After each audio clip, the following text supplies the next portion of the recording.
What's up, y'all? It's your boy Niner Faithful. How's everybody doing? It's football day. Welcome back.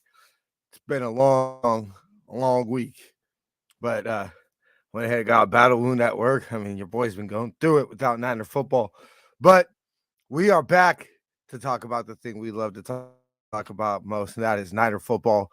But before we get started with that today, of course, we have to remind everybody that it's, of course, football day. Save 10% with the promo code BEATLA and save 10% on all season 2 for the faithful by the faithful apparel. Visit ninerfaithfulradio.com/shop.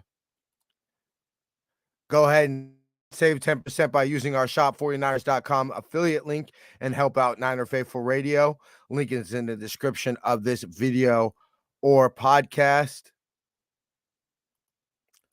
Go ahead and visit SeatGiant.com. Use the promo code Niner Faithful Radio to save on all your theater, concert, and sporting event tickets, as well as help out the show.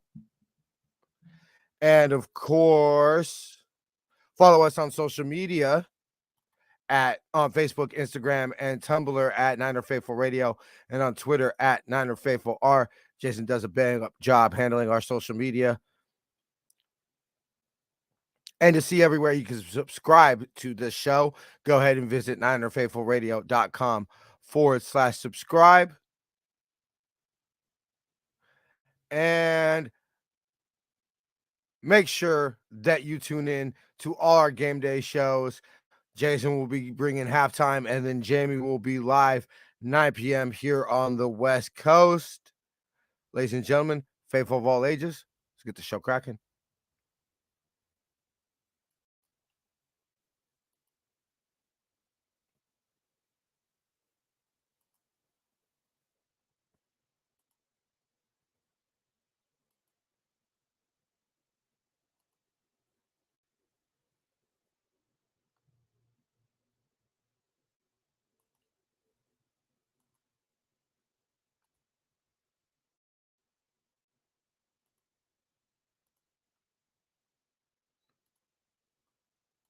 All right, we can go ahead and end the suspense. Okay, so we have our inactive list available for y'all. Let me go ahead and pin this, manage this one. Yeah, we don't need this anymore. All right, cool. We're ready to rock and roll like Led Zeppelin. Inactive list. Eric Armstead will be out. Komoko Ture will be out. Samson Ebukam will be out. Ty Davis Price will be out. Curtis Robinson will be out. And Nick Zakel will also be inactive. Man, that's 3D linemen. We're without. Hopefully, this isn't a type of game where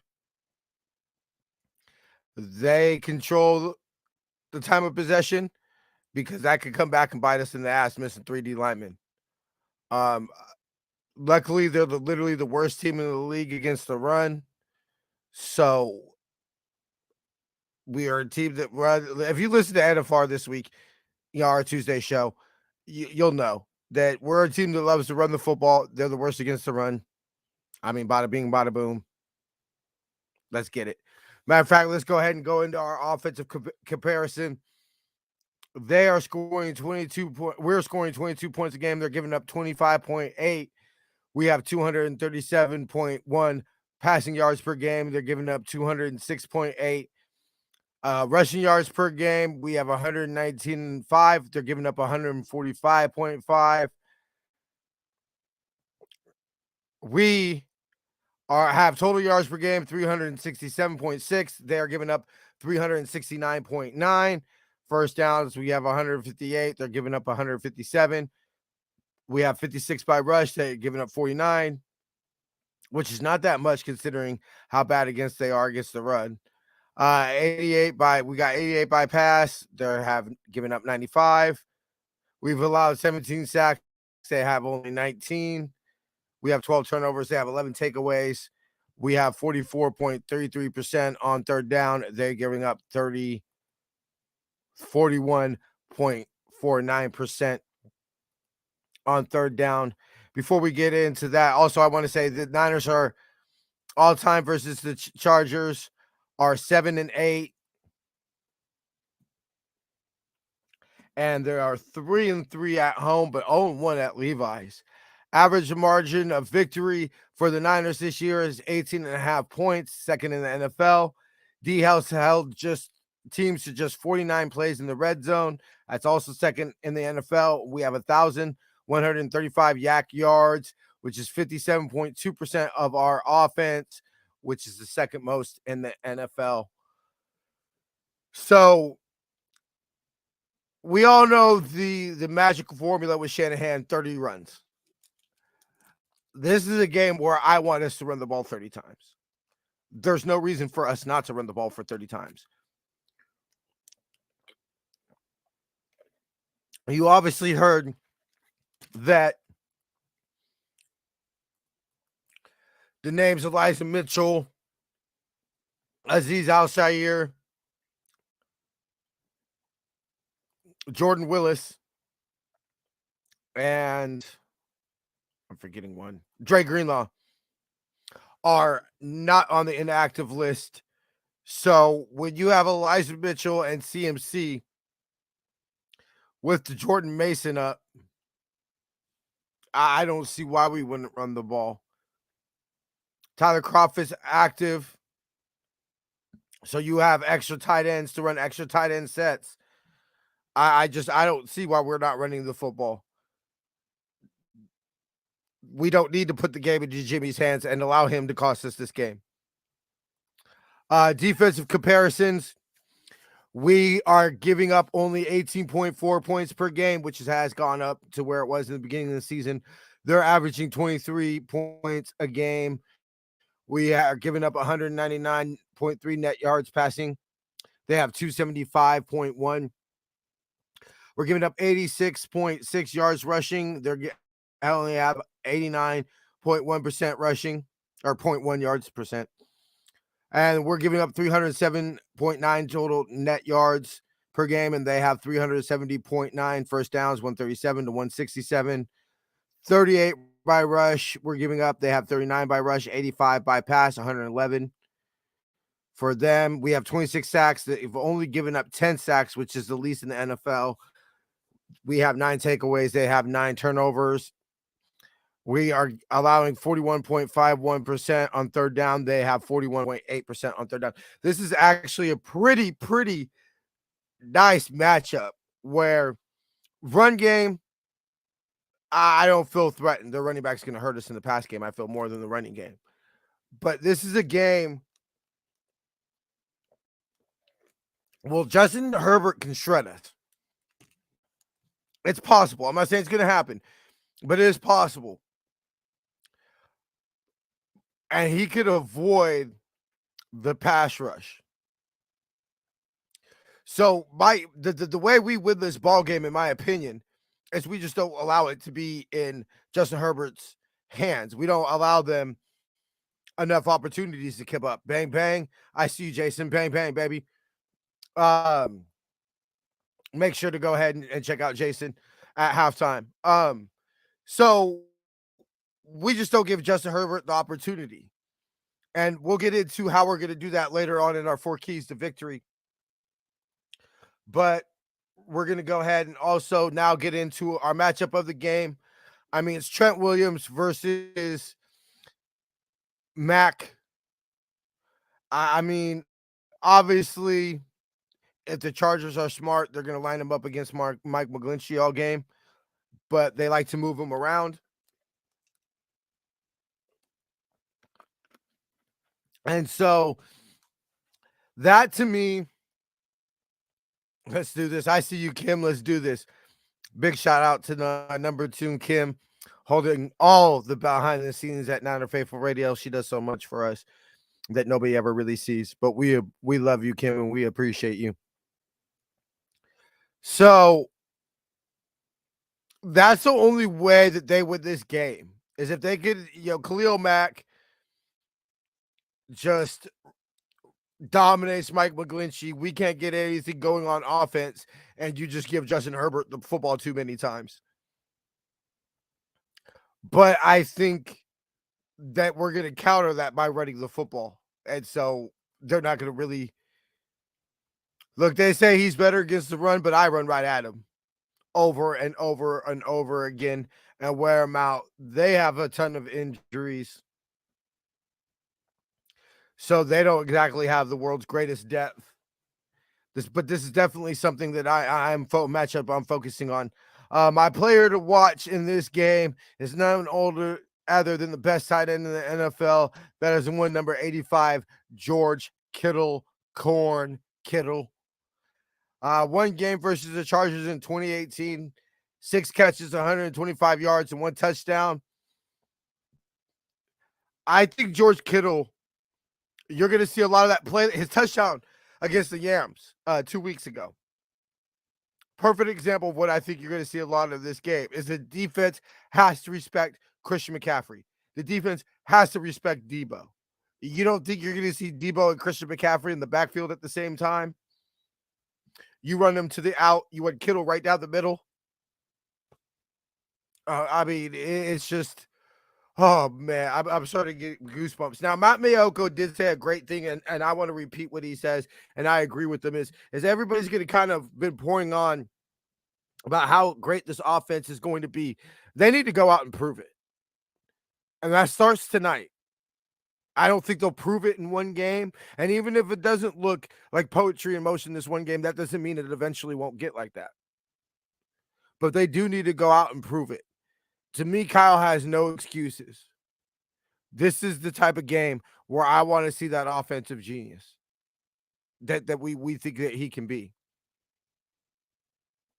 All right, moving on. We have our this date in Niner history. It's, I won't say a great game, but it is November 13th, 1994. We're going to the 94 season a lot this year versus the hated Dallas Cry Girls. This game was the one every faithful had circled when the schedule came out after beating us 2 straight years in the NFC Championship game. The Niners were looking to show that they could, like in 81, beat the Cry Girls in the regular season to make sure the NFC Championship game was at the stick. The Niners would come into the game 7-2, riding a 4-game winning streak, with the Cry Girls coming into the game 8-1, riding a 6-game winning streak and winning, obviously, 8 of their first 7. They won 2, lost 1, and then won 6. It would be the D that would control this game, and from the jump, the Cry Girls would force the Niners to punt on their first 2 drives, and the Niners would force a punt and a pick of Aikman on the Cry Girls' first 2 drives. But on the 3rd drive, after Dion had to leave the game with a dislocated finger, they would take advantage when Aikman would hit Harper on a 90-yard catch and run. And the next play, Emmitt Smith would take it in from 4 yards out to give the Cry Girls a 7-0 lead with 2:01 left in the first quarter. The Niners would show the fight of champions, and the Golden 8 would tie the game at 7 with the 1-yard sneak to tie the game at 7. The Cry Girls would move the ball all the way to the 16th, but on the next drive, but Merton Hanks would pick off Aikman's pass in the end zone, keeping the game tied at 7, but the Niners were unable to take advantage. And they would give Cry Girls an opportunity to take the lead in the first half, but they would miss a 43-yard field goal to keep the score tied at 7 at the half. Both teams would bunt the ball on their 3rd possession in the second half, but on the 4th possession, the Golden 8 would hit the GOAT for a 57-yard TD pass, giving the Niners the lead for good at 14-7, and it would stay like that until Merton Hanks would have a second pickoff of the game again in the end zone, and 10 plays later, Steve would hit Brent Jones for a 13-yard. The Cry Girls would pull within a touchdown when Emmitt Smith had his second touchdown of the game, but the Cry Girls would be sent back to Texas with a fat L when Ed McCaffrey would recover the onside kick attempt, sealing the Niners' 21-14 victory. We have one more comment Oh, I'm born ready for this game, brother. What you mean? I was born ready. Okay, and that is our this date in Niner history.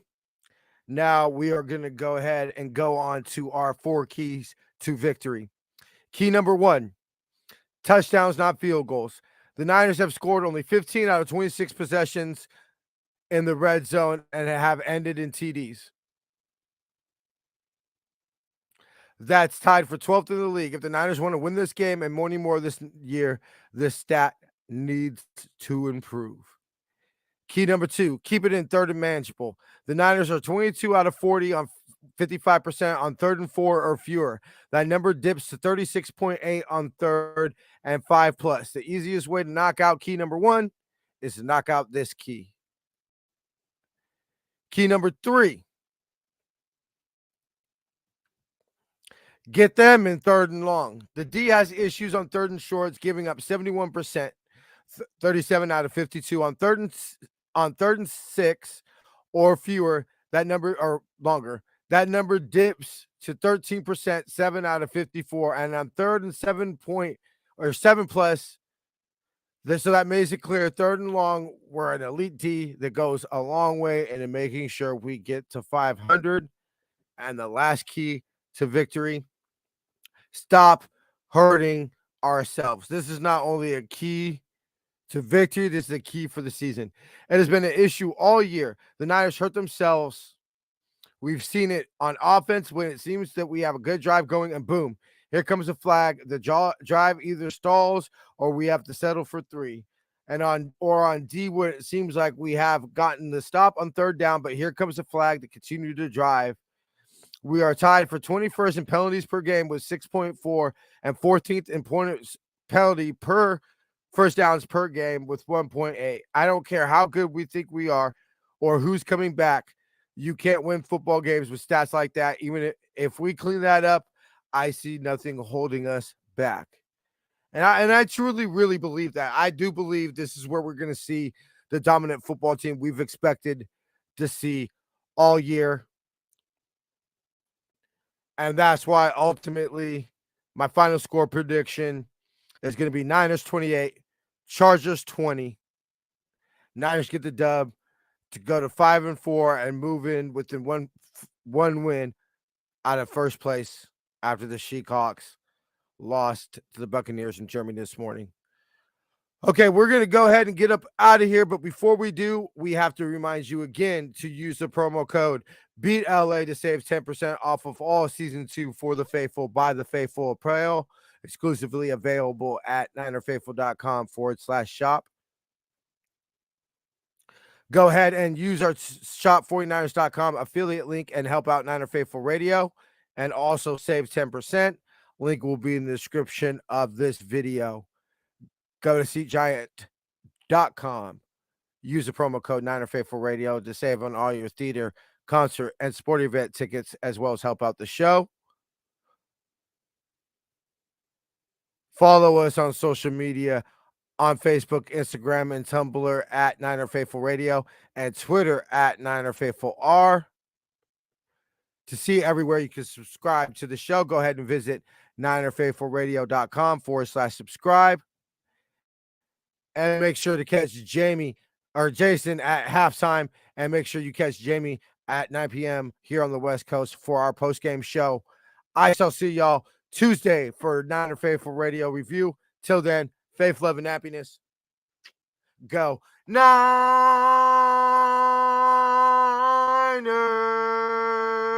Let's get this dub, baby.